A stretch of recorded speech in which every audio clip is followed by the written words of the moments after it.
today our topic is exercise 7.4 and we have to start with question number 5. पहले एक बार read करते हैं question में क्या गिवन है. The class 10 students of a secondary school in Krishinagar have been allotted a rectangular plot of land for their gardening activity. तो ये जो रेक्टेंगल आपको दिख रहा है, this is the plot जो अलॉट हुआ है. Sapling of gulmohar are planted on the boundary at a distance of 1 meter from each other. तो ये देखो 1 मीटर की डिस्टेंस दिख रही है आपको, चारों तरफ 1 मीटर की डिस्टेंस है जो सैपलिंग हमें लगानी है. There is a triangular grassy lawn in the plot as shown in the figure. तो ये ट्राइंगुलर ग्रासी लॉन हो गया हमारे पास. हमें क्या बताना है, टेकिंग ए एज ऑरिजन, ये हमारा ऑरिजन है. Find the coordinate of the vertices of the triangle. तो अगर ए हमारा ऑरिजन है, अगर ये हमारा ओ पॉइंट बनता है तो ये हमारे कोऑर्डिनेट एक्सिस बनेंगे. कोऑर्डिनेट एक्सिस बन रहे हैं, यहाँ पे 0 है. सपोज मैंने ये लिखा ए को अगर ऑरिजन लिया, ए ऑरिजन तो 0 0 बना. तो मतलब ये पॉइंट 1, ये 2, ये 3 4 5 ऐसे काउंटिंग जाएगी. 1 2 3 4 जो मैंने लिखा वो ऐसे जाएगी. अगर आप ऑब्जर्व करो ढंग से तो यहाँ से ये हमारा आ रहा है 3 पे और ये जा रहा है 2 पे. तो कोऑर्डिनेट ऑफ द पॉइंट क्या बनेंगे यहाँ से हमारे 3 and 2. तो पहले मैं लिख देती हूँ first part A as origin. तो हमारा पॉइंट, इसको नेम दिया है क्वेश्चन में ऑलरेडी बोला है क्यू, पी और आर. तो यहाँ पे क्यू के पॉइंट क्या बनेंगे 3 and 2 हो गया. अब पी पे बात करते हैं. पी देखो डॉटेड अगर ड्रॉ किया तो ये 4 पे आया और इधर आया 6 पे. तो हमारे इसके पॉइंट क्या बने 4 and 6. ऐसे ही आर पे अगर बात करें तो ये यहाँ तक जा रहा है 6 पे और इधर जा रहा है 5 पे. तो इसके कोऑर्डिनेट क्या बन जाएंगे 6 और 5. तो हो गए तीनों कोऑर्डिनेट्स हमारे. यही फर्स्ट पार्ट में पूछा था. सेकेंड पार्ट में क्या पूछा है, what will be the coordinate of the vertices of triangle P Q R if C is the origin. अभी ध्यान से देखना है आपने, सी ऑरिजन है, ये वाला ऑरिजन लेना है हमने. अगर ये हम ऑरिजन ले रहे हैं तो इट मीन्स हमारे एक्स एक्सिस और वाई एक्सिस कैसे चेंज होंगे. यहाँ एक्स एक्सिस बनेगा, मैं ग्रीन पेन से जो लिख रही हूँ तो ये मेरा एक्स एक्सिस है हॉरिजॉन्टल. तो ये बना -1 -2 -3 -4 -5 -8 9 10 -12 और ये भी आगे है तो -30. इससे आगे मेरे को नहीं लगता ज़रूरत है, तो यहीं तक हमने लिखा. ठीक है. ऐसे ही अब अगर यहाँ पे नेम लिखेंगे तो यहाँ पे भी कैसे जाएंगे हमारे कोऑर्डिनेट्स, यहाँ भी माइनस में ही जाएंगे. ठीक है. ये हमारा एक्स एक्सिस बना, ये हमारा वाई एक्सिस बना, नीचे की तरफ गया है ना. तो ये बना -1 -2 -3 -4 -5 -7 -8. जहाँ तक ज़रूरत होगी वो यूज़ करेंगे. अब केयरफुली आपको रीड करना है. कौन सा कलर, दूसरा कलर लेती हूँ मैं ताकि आपको विजिबिलिटी इजी रहे. वाइट ले लेते हैं. ठीक है. अब यहाँ पे कोऑर्डिनेट ड्रॉ करना शुरू करो. अगर मैं पी पॉइंट की बात करूँ तो ये अप्रॉक्सीमेटली इधर आ रहा है. मेरे पास ग्राफ नहीं है ना, तो आपको थोड़ा सा इधर लग रहा है, अदरवाइज़ ये इधर है. ठीक है. और यहाँ पे जाएंगे तो ये हमारे पास पहुँचेगा इधर तक. ठीक है. तो ये कोऑर्डिनेट जो पी के हैं, पी के कोऑर्डिनेट क्या बनेंगे, सेकेंड पार्ट हमारे पास आया सी एज ऑरिजिन. तो ये आपको बिल्कुल प्रॉपरली स्केल के साथ ड्रॉ करना है, तभी आपको कोऑर्डिनेट्स ढंग से समझ आएंगे. पी के कोऑर्डिनेट बने -12 and -2. आर की बात आती है तो आर की बात, ये थोड़ा सा ज़्यादा ऊपर हो गया तो यही यहाँ से जाएंगे इसकी तरफ इधर. ठीक है. और नीचे हमें ऊपर की तरफ जाना है तो ये पहुँचेगा ऐसे. तो ये -10 पे गया और इधर -3 पे. तो यहाँ पे आर के कोऑर्डिनेट बने -10 और -3. अब क्यू की बात आती है. अब क्यू आपको खुद दिख रहा है, यहाँ पे क्या है 13 की तरफ अप्रोच कर रहा है और यहाँ पे कहाँ जाएगा हमारा 6 की तरफ अप्रोच करेगा. 1 मीटर के अपार्ट दे रखे ना, या कुछ और भी बोला है, नहीं यही बोला था. तो 1 2 3 4 5 6. तो ये हमारा जाएगा इधर की तरफ. तो ये हमारे कोऑर्डिनेट बने यहाँ से -13 -6। ठीक है, ये तो वर्टिसेस आ गए ट्राइंगल के पी क्यू आर के। उसके बाद क्या बोला है क्वेश्चन में, also calculate the area of triangles in each cases, what do you observe. तो यहाँ पे हमें एरिया हमें फाइंड आउट नहीं करना, क्योंकि वो हमारे सिलेबस में नहीं है। हमें सिर्फ ये देखना था कि कोऑर्डिनेट्स हम कैसे फाइंड आउट कर सकते हैं, तो वो हमने फाइंड आउट कर लिए हैं। ये आपका जो सैम्पल पेपर अब डाला हुआ था सीबीएसई ने, उसमें भी ये क्वेश्चन दिया था, इसी टाइप से था, थोड़ा सा चेंज करके, कि अगर एक पॉइंट ये ओरिजिन है तो कोऑर्डिनेट क्या होंगे, एक पॉइंट कहीं और ओरिजिन है तो वो कोऑर्डिनेट क्या होंगे। तो अकॉर्डिंगली आपको डिफरेंस करना आना चाहिए क्वेश्चन में कि कैसे ओरिजिन चेंज होगा तो हमारे पॉइंट्स भी चेंज हो जाएंगे। Now let's move to question number 6। इसमें भी देखो थोड़ा सा चेंज करके हम क्वेश्चन को करेंगे, कट नहीं करना है, बस थोड़े से चेंजेस करके हम इसे करेंगे। मैं स्टेटमेंट रीड कर रही हूँ, मैंने शॉर्ट में लिखा है, vertices of a triangle ABC। कोई भी ट्राइंगल आपको गिवन है ABC, उसके तीनों वर्टिसेस आपको गिवन है कि जो रेशियो है, कैसे हमारे पास एक लाइन है DE जो कि डिवाइड करती है जो हमारा ट्राइंगल है उसको किस रेशियो में, AD upon AB, AE upon AC equals to 1/4। ये रेशियो हमें गिवन है। अब जो हमें बुक में क्वेश्चन गिवन है उसमें ये दे रखा है, calculate the area of triangle ADE and compare with the area of triangle ABC। But area तो हमें फाइंड नहीं करना, तो ये क्वेश्चन कैसे चेंज हो सकता है, find the coordinates of D and E। तो हमारा मेन टारगेट क्या होगा, हमारा टारगेट होगा D और E पॉइंट्स फाइंड करना, और उसके बाद एरिया फाइंड आउट होता है वो हम नहीं करेंगे, तो हम यहीं तक प्रोसीड करेंगे। ठीक है, तो स्टार्ट करते हैं सबसे पहले रेशो से। अब रेशो देखो आपको क्या गिवन है, एक रेशो हो गया AD upon AB equals to 1/4। इधर अगर हम डील करें तो AE by AC equals to 1/4। Ratio आ गया हमारे पास, क्रॉस मल्टीप्लाई किया, this implies 4AD equals to 1AB, या मैं क्या लिख दूं इसको सीधा AB, दोनों को साइमल्टेनियस लेके चलते हैं। इधर बना 4AE इक्वल्स टू AC। अब AB कैसे ब्रेक हो सकता है ये आपको दिख रहा है, AB को ब्रेक कर सकते हैं AD प्लस BD में, तो AD प्लस BD। ऐसे ही इधर AC को ब्रेक कर सकते हैं AE प्लस EC, ब्रेक हो गया। यहाँ से बना ये AD इधर आया तो 3AD इक्वल्स टू BD, और AD upon BD equals to 1/3। तो AD अपॉन BD का रेशो 1/3 आया। तो ऐसे यहाँ से 3AE इक्वल्स टू CE और AE upon CE equals to 1/3। Obviously पहले रेशो सेम है तो अभी भी दोनों का रेशो सेम आएगा। तो हमारे पास AD और BD, AE और EC इनका रेशो आ गया। यही हमें पता होना चाहिए लाइन में। अगर आप इसको ऑब्जर्व करो, अब मैं इसको टिल्ड करके बना देती हूँ।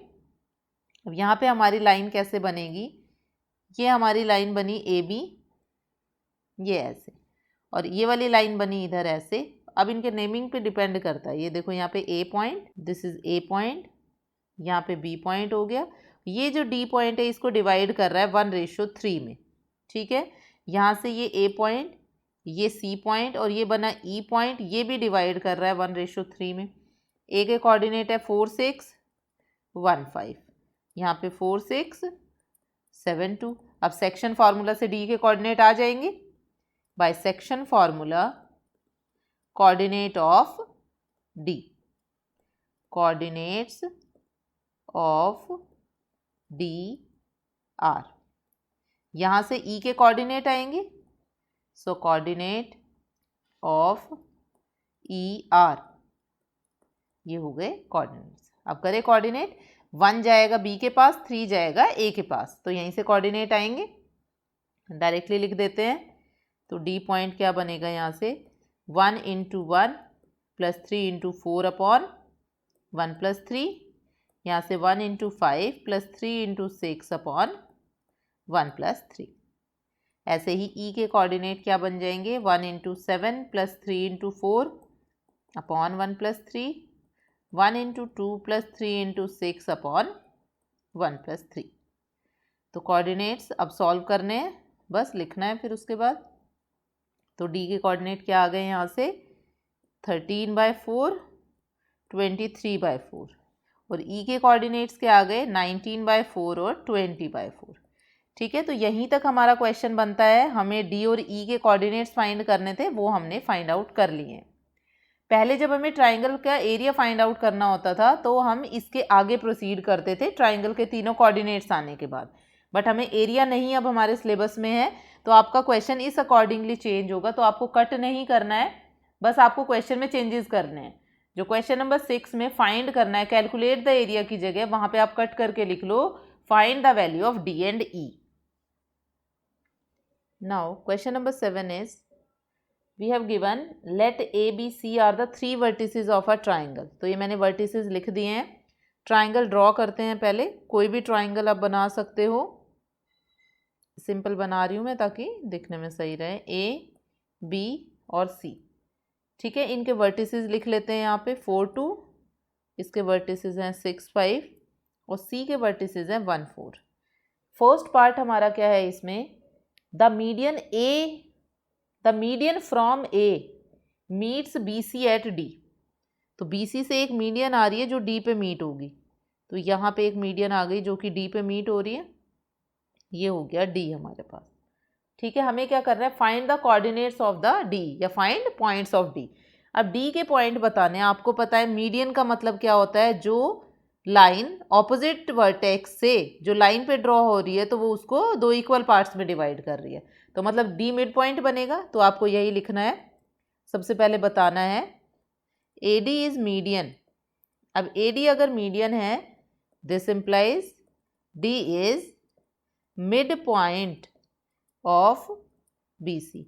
देखो क्वेश्चन ट्राइंगल देखते ही कट नहीं कर देना है। हमारे सिलेबस में सिर्फ एरिया ऑफ ट्राइंगल कट हुआ है, ट्राइंगल कट नहीं हुआ।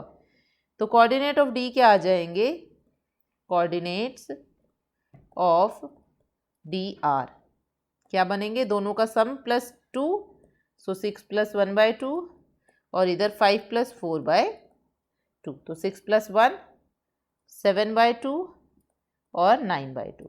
तो ये फर्स्ट पार्ट हो गया हमारा, इजी था, कुछ नहीं करना था इसमें।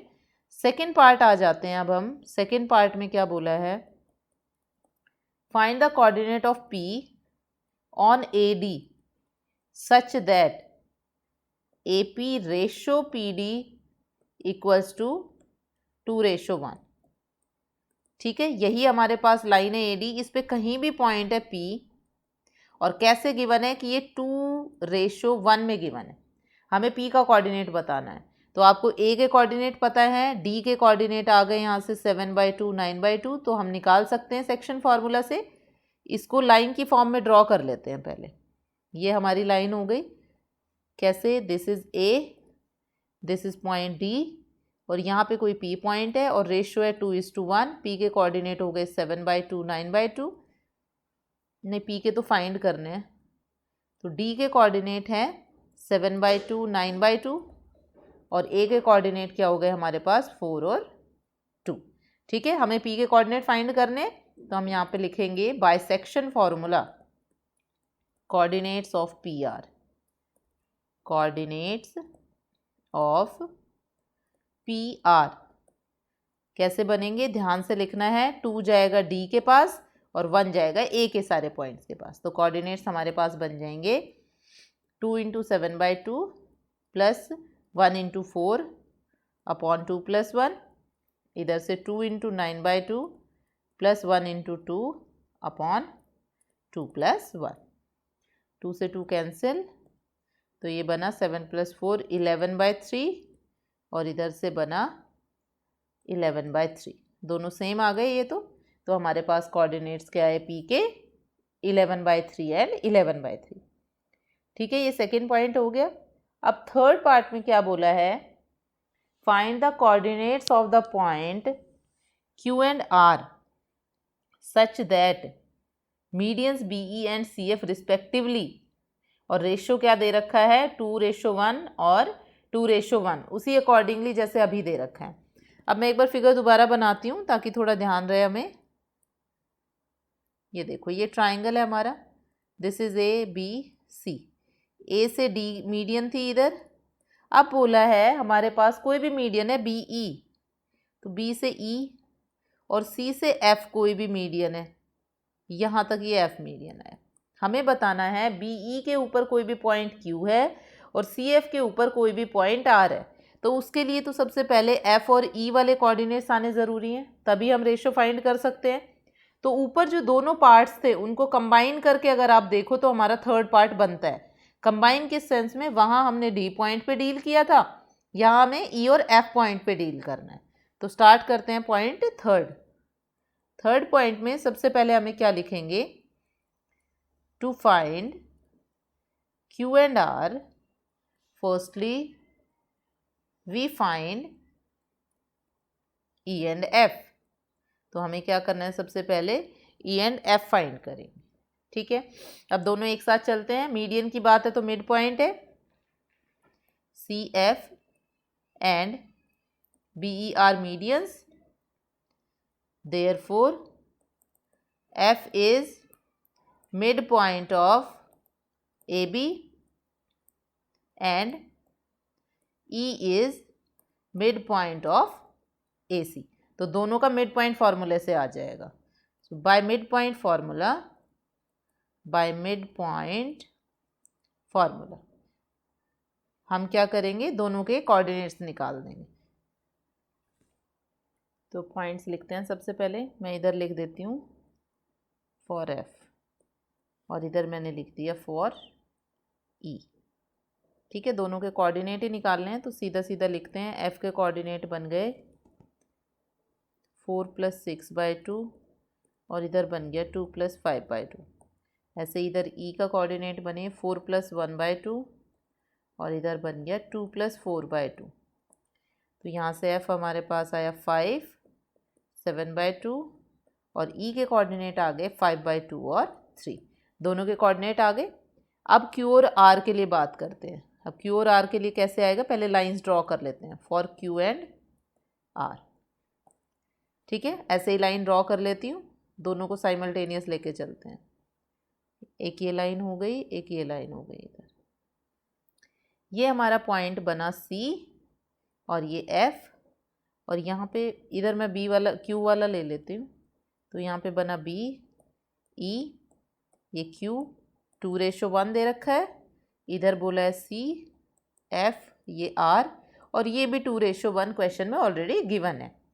तो बी के पॉइंट है 6, 5, ई के पॉइंट है 5/2, 3। ठीक है, यहाँ पे सी के पॉइंट है 1, 4 और एफ के पॉइंट है 5, 7/2। ठीक है, आगे यहाँ से अब देखो क्यू के कोऑर्डिनेट कैसे आएंगे, सेक्शन फार्मूला से। तो बाय सेक्शन फार्मूला, दोनों तरफ सेक्शन फार्मूला लगेगा। एक ही बार लिख देते हैं। यहाँ पे आ जाएंगे coordinates of Q equals to, यहाँ पे आ जाएगा coordinates of R equals to. दोनों के कोऑर्डिनेट अकॉर्डिंगली आएंगे, पर फॉर्मूला सब में सेम ही लग रहा है सेक्शन वाला, बस ध्यान से करना है। 1 × 1 अपॉन 2 + 1, यहाँ पे 2 × 7/2 प्लस 1 × 4 अपॉन 2 + 1। ये कोऑर्डिनेट आ गए क्यू के। ऐसे ही आर के कोऑर्डिनेट आ जाएंगे 2 × 5/2 प्लस 1 × 6 अपॉन में आएगा 2 + 1, कॉमा 2 × 3 प्लस 1 × 5 अपॉन 2 + 1। ये कोऑर्डिनेट बन गए आर के। सॉल्व करके आ जाएगा 11/3 और यहाँ भी 11/3, इधर भी 11/3 और इधर भी 11/3। तो देखो कोइंसिडेंटली दोनों के पॉइंट सेम आए। ठीक है, तो क्यू और आर के कोऑर्डिनेट आ गए। अब आपने लास्ट पार्ट में इसमें क्या बोला है, व्हाट डू यू ऑब्जर्व। इसमें क्या बोला है कि क्या ऑब्जर्व करते हो। तो हमने क्या ऑब्जर्व किया कि जो पी क्यू आर है उनके कोऑर्डिनेट्स जो हैं वो सेम आए हैं हमारे पास। क्यू और आर के तो यहाँ पे दिख ही रहे हैं आपको, और यहाँ से आप पी के देख सकते हो। तीनों के कोऑर्डिनेट सेम हैं और तीनों का रेशो भी सेम है 2:1। ठीक है, तो ये हमारे पास क्या बनता है, जो पॉइंट, तीनों पॉइंट्स अगर सेम है और उनका रेशो सेम है, तो जहाँ पे तीनों medians, point of intersection of all 3 medians, जिनके पॉइंट्स क्या हैं, with same coordinate, with same coordinates of mid point and equal ratio.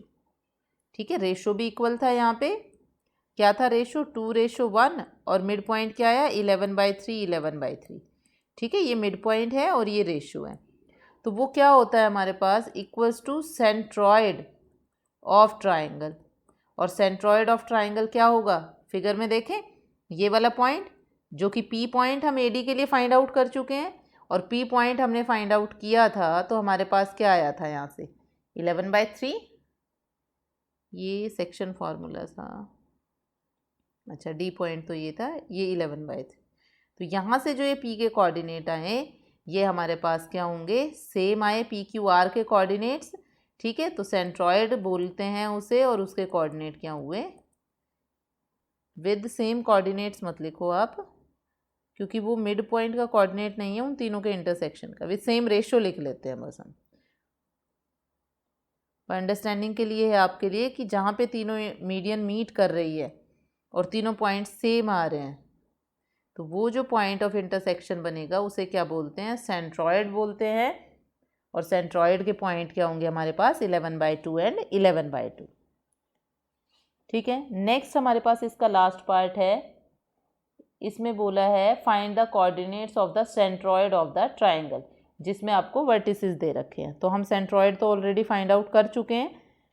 ठीक है, तो हमें सेंट्रॉयड फाइंड आउट करने की ज़रूरत नहीं है, हमें डायरेक्टली क्या लिखना है, जो हमारा फॉर्मूला होता है। फॉर्मूला क्या होता है, अगर आपके पास कोऑर्डिनेट x1 y1 z1 है, सॉरी x1 y1 z की बात नहीं हो रही, दूसरे कोऑर्डिनेट है x2 y2 और नेक्स्ट कोऑर्डिनेट है x3 y3, तो हमारा सेंट्रॉयड क्या होता है, therefore centroid equals to x1 + x2 + x3/3 और इधर से y1 + y2 + y3/3। ठीक है, आप चाहो तो इसको फाइंड आउट भी कर सकते हो, प्रोसीजर एग्जैक्ट सेम है जैसे अभी हमने फाइंड किया। पहले ट्राइंगल में आपको कोई भी एक पॉइंट जो कि उसको रेशो में डिवाइड कर रहा है 2:1 में, वो फाइंड आउट करना है और फिर उसके बाद उनको ऐड करके आपको ये रिजल्ट मिल जाएगा। नेक्स्ट हमारे पास आता है क्वेश्चन नंबर 8। क्वेश्चन नंबर 8 में क्या बोला है, ABCD इज़ अ रेक्टेंगल। तो कोई भी रेक्टेंगल है आपके पास, ये ABCD रेक्टेंगल हो गया, पहले नेम दे देते हैं इसको, this is D A B और C। ठीक है, रेक्टेंगल के जो भी मिड पॉइंट है, यहाँ पे R हुआ, यहाँ पे S, this is P and this is Q। ये हमारे रेक्टेंगल के पॉइंट्स दे रखे हैं, मैं इनके पॉइंट्स भी लिख देती हूँ पहले। A point is 1 -1 and -1, B is -1 and 4, C is 5 and 4 and D is 5 and -1। ठीक है, हो गया यहाँ तक हमारे पास। नेक्स्ट क्या बोला है क्वेश्चन में, PQRS are the mid point. तो मिड पॉइंट है तो आप इजीली कोऑर्डिनेट निकाल सकते हो। Is the quadrilateral PQRS a square, a rectangle और a rhombus, justify your answer. तो अब आपको क्या पता है, मैं प्रॉपर्टीज लिख देती हूँ। स्क्वायर के लिए क्या होना चाहिए, all sides equal and diagonals equal. ध्यान से करना है, ये क्वेश्चन बहुत इंपॉर्टेंट है। उसके बाद आता है रेक्टेंगल। रेक्टेंगल में क्या होता है, opposite sides are equal, opposite sides are equal. अब स्क्वायर और रेक्टेंगल का डिफरेंस तो यहीं से ही हो गया। साथ में क्या दे रखा है, रोम्बस। और रोम्बस में रेक्टेंगल का तो कोई रोल ही नहीं रहता, रोल किसका रहता है, स्क्वायर का। तो रोम्बस में क्या आएगा, all sides equal but diagonals are not equal, diagonals are not equal. ठीक है, समझ आया अच्छे से। क्या बोला है इसमें कि आपको जस्टिफाई करना है PQRS के जो पॉइंट हैं उनको अगर ज्वाइन करते हैं तो वो रोम्बस बनता है, स्क्वायर बनता है या रेक्टेंगल बनता है। जस्टिफाई योर आंसर का मतलब आपको जो ये डेफिनेशन है ये बतानी पड़ेगी। पहले तो मिड पॉइंट निकाला PQRS का, उसके बाद फिर उनकी साइड्स की लेंथ निकाली डिस्टेंस फार्मूला से। अगर ऑपोजिट साइड्स इक्वल आती हैं, सबसे पहले ऑपोजिट से स्टार्ट करना है। क्यों, क्योंकि अगर ऑपोजिट इक्वल आ जाती हैं और फिर एक साइड वाली निकालनी है, वो इक्वल नहीं आती, तो इट मीन्स वो स्क्वायर नहीं है, वो रेक्टेंगल बनेगा, वहीं पे बात खत्म है। बट अगर चारों साइड्स इक्वल आ जाती हैं तो आपके पास डिफरेंस क्रिएट करने के लिए क्या रहेगा, स्क्वायर और रोम्बस, फिर रेक्टेंगल की बात नहीं होगी। तो फिर हमें किस पे मूव करना पड़ेगा, हमें मूव करना पड़ेगा डायगोनल पे। अगर डायगोनल इक्वल हैं तो स्क्वायर है, डायगोनल इक्वल नहीं है तो रोम्बस है।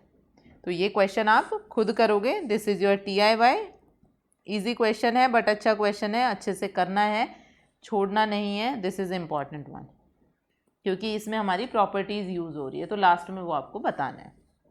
तो इसी के साथ हमारा चैप्टर 7 ख़त्म होता है, जो कि बहुत इंपॉर्टेंट बनता है एग्जामिनेशन पॉइंट ऑफ व्यू से, क्योंकि सिर्फ दो टॉपिक हैं जिसके ऊपर आपका कम से कम 7 मार्क्स का टॉपिक आएगा। तो इसको बहुत ही अच्छे से करना है।